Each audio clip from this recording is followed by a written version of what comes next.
So may mga kasda, may mga pasayan tayong panlakot sa gulay, sa tambo at sa mga pansit-pansit oh. So sa basyo to halin mga kasda ng ating mga pasayan na gabmay oh. Ang liliit at priskat mga buhay pa oh.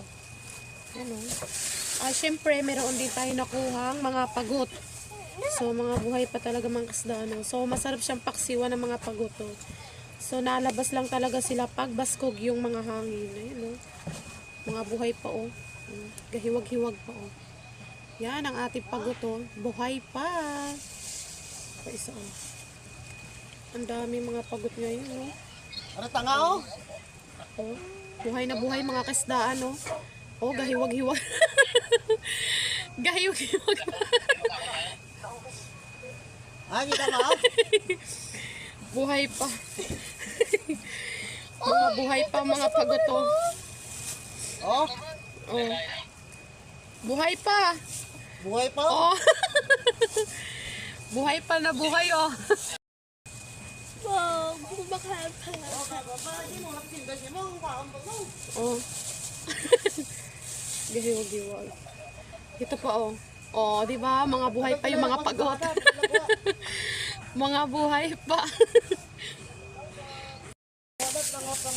So ipuputos lang natin siya mga kasdaan. Kung ibibenta nyo at iikot nyo, kailangan iputos yung mga pagot para hindi po siya mag-iba yung kulay at hindi po siya magputi. So ang ginagawa lang namin, binabalot lang namin sa plastic para hindi po siya magkulay puti ang pagot.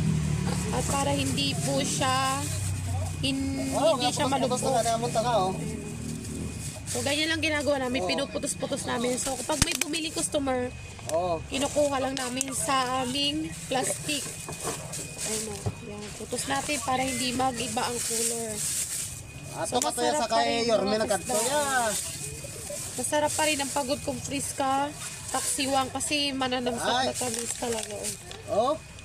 Ayun o. Buhay pa na yan, buhay pa. Oh, gulag-gulag to. Oh, diba? Friska pa talaga oh. Yan. Mga buhay pa na yan.